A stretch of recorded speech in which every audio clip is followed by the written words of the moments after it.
Hello, inmates, and welcome to the Cellblock Scorch Week 14. This is Bones, and I'm recording as the winner of this week's Scorch. The prompt this week was from Cricket, and it was Dancing Blue, Shattered Sunlight, Heavenly Laughter. A small warning before this Scorch. It's nothing like the last one I wrote. Don't worry about that. But this also has made people cry, but not because it's tragic. It's very cute and soft. I just don't want to blindside you with it. Slight trigger warning, I guess, for past mentioned miscarriages, or rather a stillborn baby. But it's not a tragedy piece. It is happy. I swear it. I do. So, without further ado, this piece is called Dancing Blue. You seem disoriented. It can't really be helped. What you just went through is pretty shocking. Although, to be honest, it's actually a minor occurrence in the grand scheme of things. After all, life is life, and it just keeps going. There's only that minor pause between mortal and after. Ah, you're still confused. Death, my friend. Sorry, but you've died. Oh, no, wait.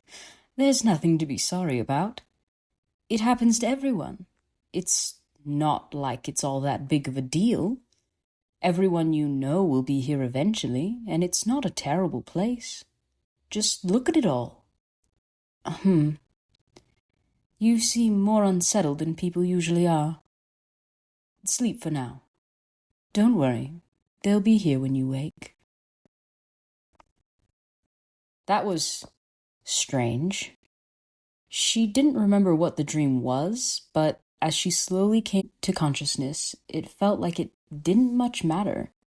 This was the calmest she'd been in such a long time, and she lay with her eyes closed and a soft smile on her face to enjoy the feeling for just a few moments more.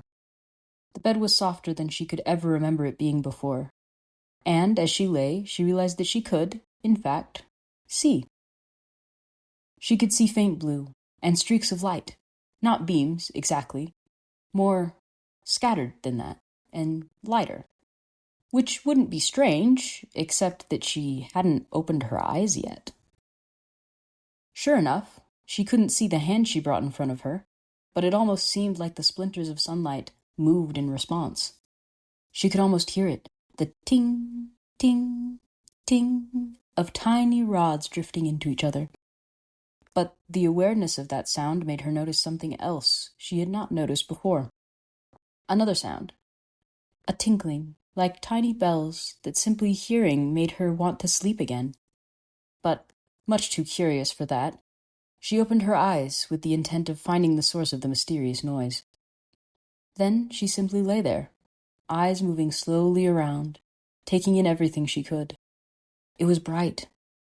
So bright, and usually such brilliant blues and shiny whites would hurt her eyes, especially just after waking. But they all seemed so gentle and easy to see now. In the air floated those same shattered pieces of light that she had seen before, still somehow able to pass directly through her, but seeming to follow the wake of her drifting hands. A soft giggle drifted through the air, seeming to come from nearly right beside her, and she turned her head lethargically towards the noise. Before her stood a short blue figure with practically no distinguishing features. She would never be able to say exactly how she knew, but she could just tell that the adorable little boy was beaming. And she couldn't help but to smile back. The laugh came again, and he turned and hopped away, slivers of light drifting after him. He looked like a shooting star. Wait, who are you?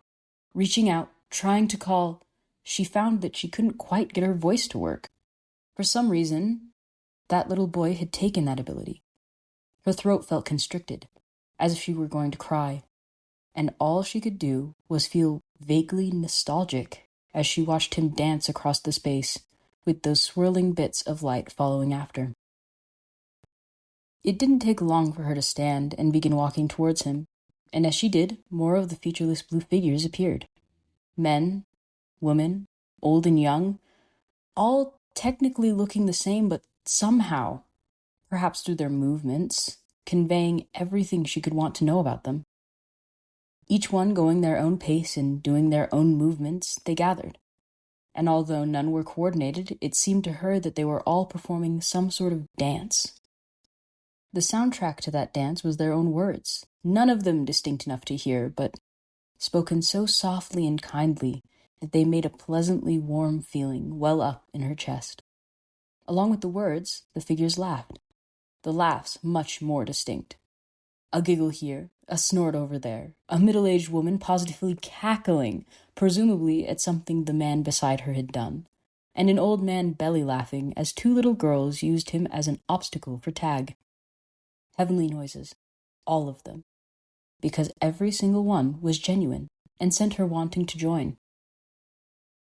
But she couldn't, because her voice was still stuck, and her eyes were still following the first boy. The little boy was the quickest of them all still, and, unlike the others who had formed groups, he continued to run alone, dodging in between and around the others like he somehow belonged to the group as a whole, but as a separate faction. It made her a little sad, but she wasn't sure why. He was clearly accepted, and if his spinning and leaping were anything to go by, it was obvious he was happy. She wasn't sure how long she stood like that, in the midst of the featureless people and their dancing movements that made her want to join them. But over time, the little boy circled back towards her and spun around nearby, eventually coming to a stop directly in front of her. They stared at one another. She could tell somehow, even if he didn't have eyes that she could see. And then he stepped forward, hugging her around the waist. It felt right. It felt perfect. But she wasn't sure why. She looked around at the others, wondering if they could give her some kind of clue, and noticed, for the first time, that the featureless blue figures had taken on some traits so subtly while they moved that she had at first not noticed them. The one to her left seemed to have hair in the same style her mother had always worn. The man standing behind that one had the broad shoulders her father had always been proud to bear. Directly in front of her, the figure bore an ethereal blue scarf, like that of one of her aunts. She looked back at the small boy hugging her, but he looked just as featureless as before. And suddenly, she understood. There were no tears, somehow, but she collapsed onto her knees and hugged him back. She had never seen him before, never hugged him, never even knew his name. But he was hers. She was sure of it. A year after she had married her husband, they had finally conceived a child. After a full year of trying, they had been so happy. They had been so happy for about 9 months. And then it was stillborn. She was so distraught she had refused to hear the gender the child would have been. They had never named it, had never met the child they had been so excited to bring into their lives. And here he was. She was sure of it. Here, surrounded by her family that had long since passed away. 12 years ago that had happened. And here he was now, having been a part of her family the entire time. "I love you. I love you," she whispered, hugging him to her. She didn't know his name. Perhaps he didn't even have one. But she knew that. "I love you too, Mama." A sob nearly tore itself from her throat when she heard his voice. The very first time she ever had. And she pulled back to look at his face. She could see it now. He had her squinty eyes, and his father's ears that poked out of his head, and more freckles than she would be able to count in a lifetime. "You have 2 little sisters, buddy. Do you know that?" she asked, running her hands through his fluffy brown hair. It was the same color as her father's, and had the untamable quality that ran on her husband's side. "I know, Mama," he grinned. "I love them, too." Sad Hours Girl picks the sad piece for the win again. Readers everywhere shocked. Cricket here. I love Bones' piece this week. It's sad, but like it's not sad. I think it mostly it's just like really beautiful. I love like the imagery in it and how dreamy the whole piece kind of is, and then the way the realization comes together at the end is just like it's so lovely and it's so tender.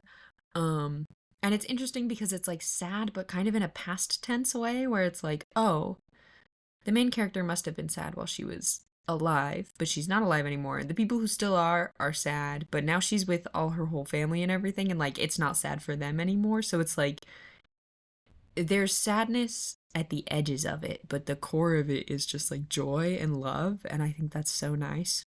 I also really liked this piece for the way it like incorporated the mood of the prompt. Um I felt like the ideas in the prompt were kind of throughout it. I really liked the quality of like the dancing and the way that like the light was described throughout it. I thought it was really, really nice. And that's why I picked Bones this week. Okay, well, when I got this prompt, I really had no idea what to do with it. I think I just kind of started writing, and it turned out like this. I have no idea where this came from. It is, of course, a standalone work. It's just a little peek into one possible way the afterlife works. I don't know what else I can really say about it, so I'm just gonna let the work speak for itself and move on. So feel free to comment your thoughts and reactions. I would love to hear them.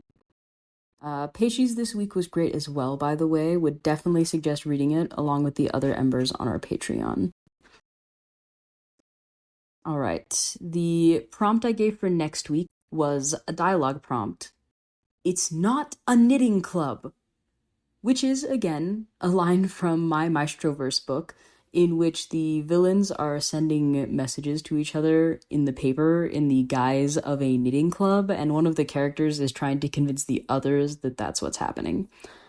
So yeah, that one was fun. Also, before I sign off, there's just a fun project I'm working on if you want to look into it. We do cosplays, and one idea we had was outfits inspired by the different boats in the anime One Piece. I've been working on designing them. So if you want to look at that, I'm posting them on my Ko-Fi. They're totally free to look at, and the link is in the show description. So I've had a lot of fun designing them, and everyone else who's seen them has thought they're good. So if you want to go and look at those and show some support by commenting or something, then that would be much appreciated. And yeah, that's all I have for today, so keep that fire burning, people. The Cellblock Scorch is a production of Stellacore, an independent group of nerds sharing their obsessions with the world. We can be reached at thestellacore@gmail.com, through comments on your podcast platform of choice, our Instagram, Stella_core, and at our YouTube, also called Stellacore. Feel free to check out our other productions on our YouTube channel or our cosplays on Instagram.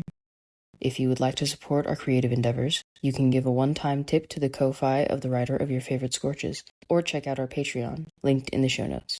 There, you can access the winning Scorches and episode transcripts for free, or sign up for Spark level support for $5 a month to gain access to all of the Scorch submissions.